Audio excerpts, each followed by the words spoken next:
So welcome back to this week's episode. This week we've got the pleasure of Professor Marc Walder. He's a 3rd degree black belt in Jiu Jitsu, and he's going to talk a little bit about Jiu Jitsu, his thoughts, his philosophy, and how it relates to self-defense as well. So welcome. How are you? I'm good.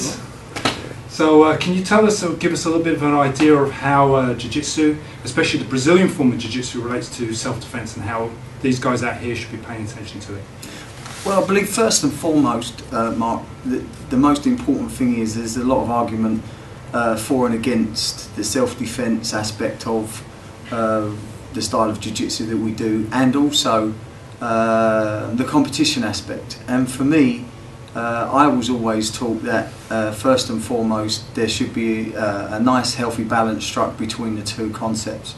So if you do too much of one and not enough of the other, you can encounter problems when you end up in a situation, in a self-defense circumstance, basically where you get a bit stuck. And also, if you just do self-defense and you end up rolling around with somebody and you don't understand the dynamics of what's going on, again, you end up in a position where you don't understand the situation. So what that will leave you with is problems.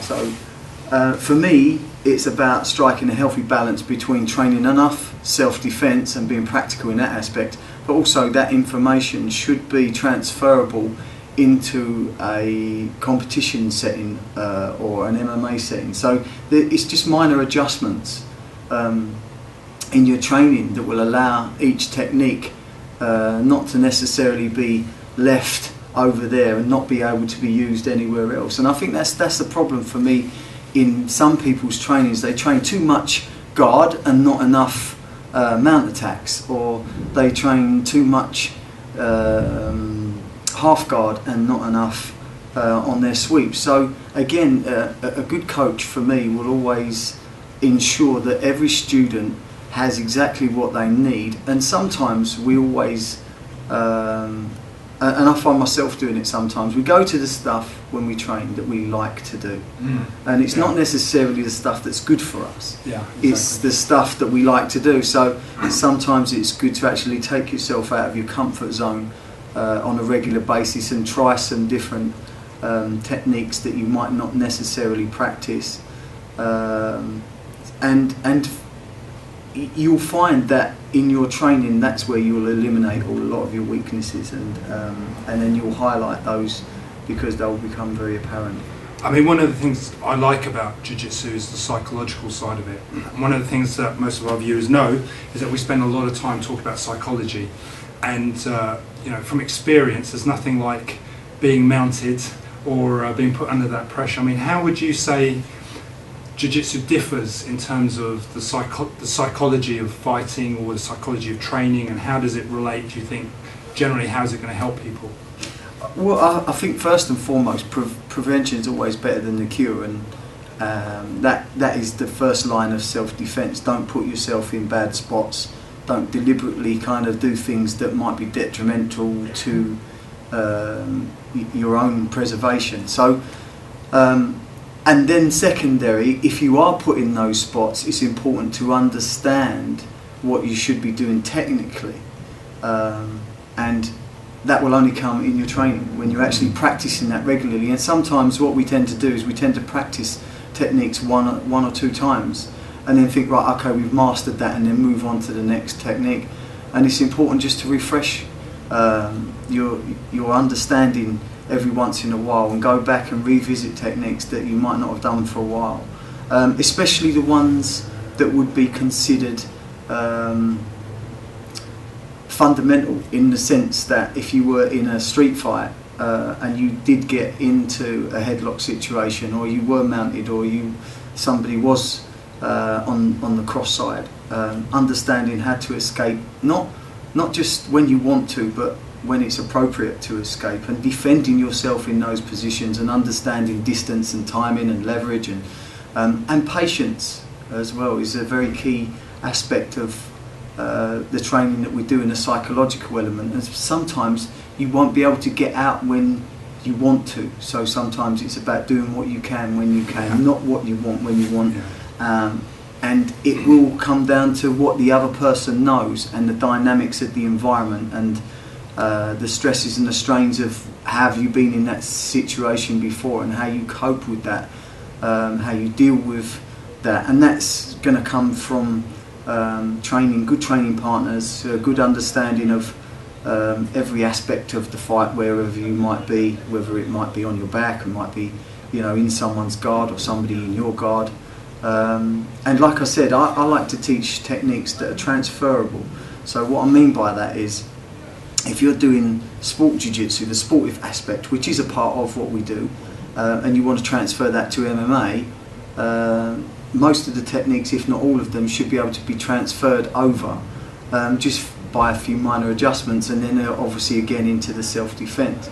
So I have to say I'm not a huge fan of techniques that only work if you're wearing a gi, for example, or if you're not wearing a gi, or if they only work in this setting. So it should, jiu-jitsu is jiu-jitsu for me. It's a complete martial art. There's kicking, punching, elbows, knees, and I think a lot of people forget that because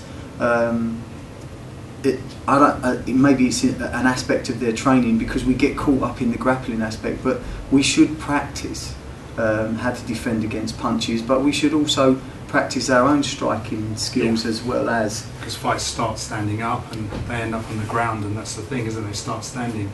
I mean, can I bring you back to something you said the other day about being comfortable with being uncomfortable? Yeah, I like that terminology, being uncomfortably comfortable.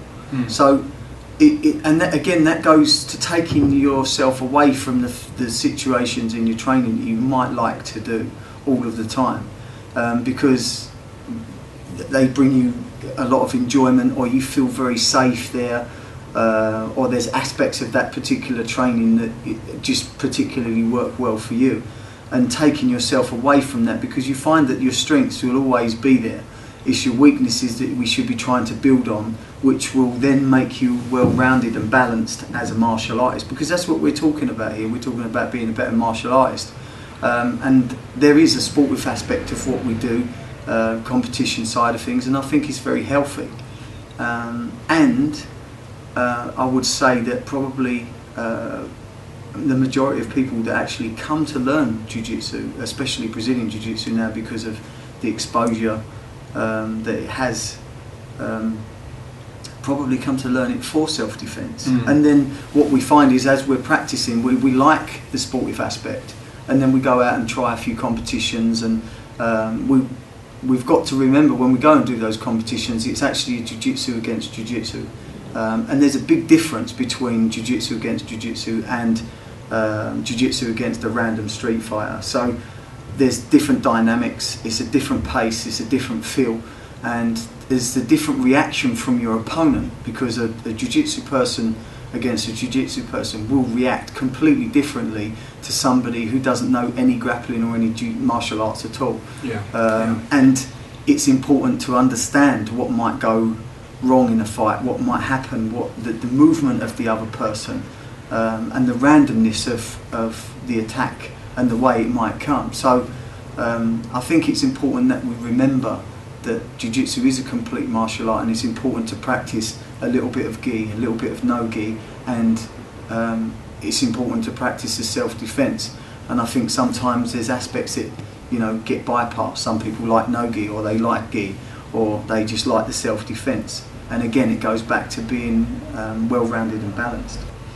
Excellent, thank you for that. It's been an insight, and Marc's going to be with us again and showing us some more great jiu-jitsu techniques, so stay tuned, and thank you very much. Thank you, absolute pleasure. Thank you. Thank you.